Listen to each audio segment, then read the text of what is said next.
Okay guys, welcome to our channel. இன்னைக்கு நம்ம வீடியோவில் என்ன பார்க்க போறோம்னா சாலிட்வொர்க்ஸில் ஒரு ஷார்ட்கட் கீ தான் பார்க்க போகிறோம். அண்ட் இந்த ஷார்ட்கட் கீ பேரு S key shortcut. That means உங்கள் கீபோர்டில் எஸ் கீயை ப்ரெஸ் பண்ணீங்க அப்படின்னா உங்களுக்கு ஒரு ஷார்ட்கட் பார் வரும். ஃபார் எக்ஸாம்பிள், இப்போ நம்ம ஸ்கெட்ச் கமாண்டுக்குள்ளே போயிருப்போம். செலக்ட் பண்ணிட்டு ஓகே, இப்போ நம்ம கர்சர் இங்கே இருக்கு. நீங்கள் ஒவ்வொரு தடவை சர்க்கிள் போடும்போதும் ரெக்டாங்கிள் போடும்போதும் அங்கே மேலே இருக்க டூல் பார் போய் கொண்டு வந்து போடுற மாதிரி இருக்கும். இது வந்து உங்கள் டைம் நிறைய கன்சியூம் பண்ணும்.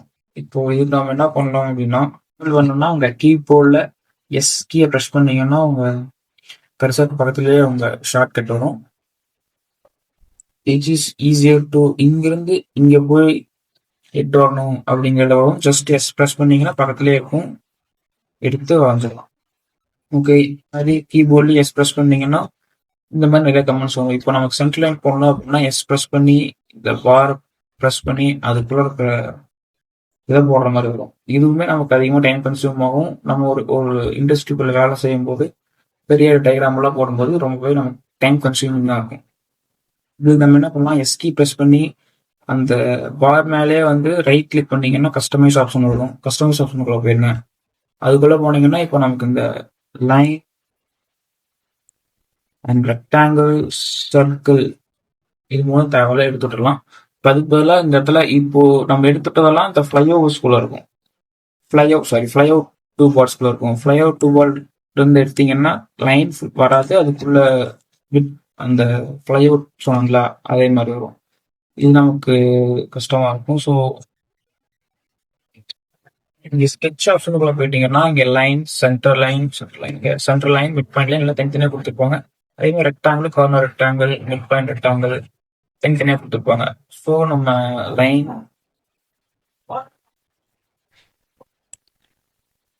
ரெக்டாங்கிள், இப்போ நான் ஸ்கெட்சில் வந்து இது மூணு தான் அதிகமாக யூஸ் பண்ணுவேன். அண்ட் சர்க்கிள்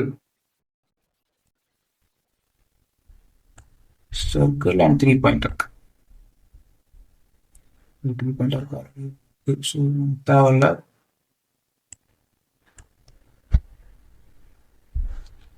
நான் ஸ்கெட்சில் அதிகமாக அதை யூஸ் பண்ணுவேன். ஸோ யூ கேன்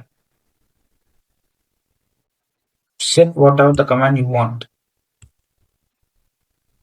ஒன்ஸ் நம்ம செட் பண்ணதுக்கப்புறம் நமக்கு என்ன செட் பண்ணமோ, ஜஸ்ட் இப்படி கார்னர் ரெக்டாங்கிள் வேணும்னா கார்னர் ரெக்டாங்கிள், இல்லை சர்க்கிள் வேணும்னா சர்க்கிள், கர்சர் பக்கத்தில் இருக்கும். ஒவ்வொரு தடவை இப்படி போயிட்டு கிட்ட வர தேவையில்ல. ஓகே,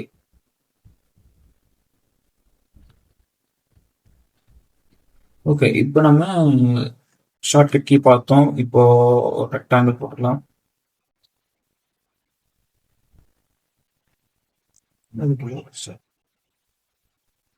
இப்போ பார்த்தீங்கன்னா ரெக்டாங்கிள் போட்டு இப்போ நான் எக்ஸ்ட்ரூட் பண்ணணும். எக்ஸ்ட்ரூட் பண்ணுறதுக்கு என்ன பண்ணணும், ஃபீச்சர்ஸ் அண்ட் எக்ஸ்ட்ரூட் இப்படிதான் பண்ணலாம். அப்படி இல்லை அப்படின்னா இப்போ நம்ம கரண்டாக ஸ்கெட்ச் போக இருக்க பார்த்துக்கோங்க. Ctrl+A கொடுத்துறேன். ஒவ்வொரு தடவையும் இப்போ எக்ஸ்ட்ரூட் பண்ணோம் அப்படின்னா ஃபீச்சர்ஸ்ல போயிட்டு எக்ஸ்ட்ரூட் பண்ணணும்னு அவசியம் கிடையாது. நம்ம ஸ்கெட்ச் கூட தான் இருக்கும். இப்போ நம்ம எஸ்கி பார்ல கஸ்டமைஸ் கொடுத்து நம்ம இங்க ஃபீச்சர்ஸோட இது போட்டுக்கலாம். இப்போ ஃபார் எக்ஸாம்பிள் நம்ம பேசிக்கான ஃபீச்சர்ஸ்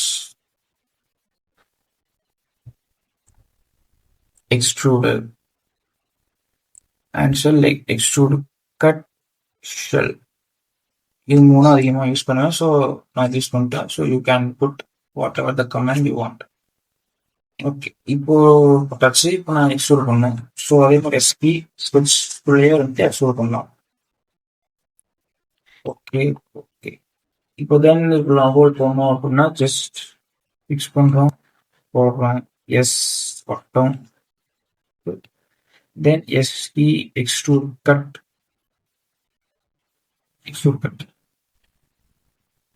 அவ்வளோ. ஸோ இது வந்து நம்ம ஸ்கெட்சுக்கு மட்டும் இல்லை, இப்போ நம்ம ஸ்கெட்ச் அவுட் வெளில வந்துட்டோம். ஃபீச்சர்ஸ்க்குமே இந்த மாதிரி ஃபீச்சர்ஸ்லையுமே அதில் பேசிக் கமெண்ட்ஸ் கொடுத்துருப்பாங்க. எக்ஸ்ட்ரூடு, ரிவால்வ் எல்லாம் ஒன்றா அந்த ஃப்ளைஅவுட்டாக கொடுத்துருப்பாங்க. ஸோ இப்போ நம்ம இதையும் வேணும் இது பண்ணி கஸ்டமைஸ் பண்ணிக்கலாம். Customise features. Again சொன்ன மாதிரி எல்லாம் ஃப்ளை அவுட் மெத்தட்ல இருந்தா யூஸ் பண்றது கஷ்டம். எடுத்துட்டு இப்போ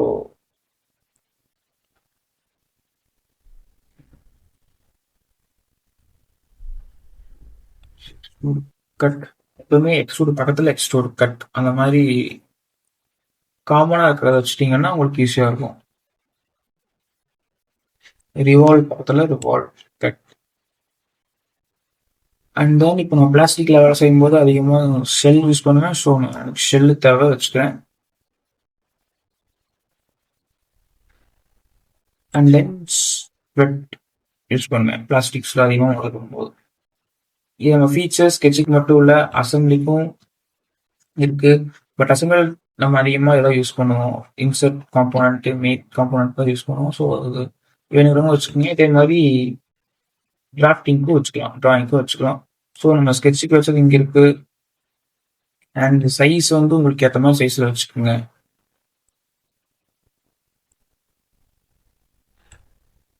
ஸ்கெட்சு எனக்கு ரொம்ப நேரம் இருந்தால் இல்லை, கொஞ்சம் எடுத்து வச்சு பட் நெக்ஸ்ட் வீடியோவில் நம்ம என்ன பார்க்கலாம் அப்படின்னா, ஸ்கெட்சில் நான் நீங்கள் நோட் பண்ணிக்கலாம் வரையும் போது, ஸ்கெட்சில் நான் என்ன ஒரு ஷேப் வரைஞ்சாலும், ரெக்டாங்கிள் சர்க்கிள்னு வரைஞ்சாலும் ஆட்டோமேட்டிக்காகவே டைமென்ஷன் கேட்கும். தனியாக போய் டைமென்ஷன் கிளிக் பண்ணி கொடுக்கணும்னு அவசியம் கிடையாது. ஸோ இந்த ஆட்டோமேட்டிக் டைமென்ஷன் எப்படி கொண்டு வரதுன்னு அடுத்த வீடியோவில் சொல்கிறேன். Stay tuned, subscribe. அடுத்த வீடியோ நீங்கள் மிஸ் பண்ணக்கூடாதுன்னா சப்ஸ்கிரைப் பண்ணிக்கங்க, வீடியோ லைக் பண்ணிங்க, உங்கள் ஃப்ரெண்ட்ஸுக்கு ஷேர் பண்ணுங்கள். தேங்க்யூ.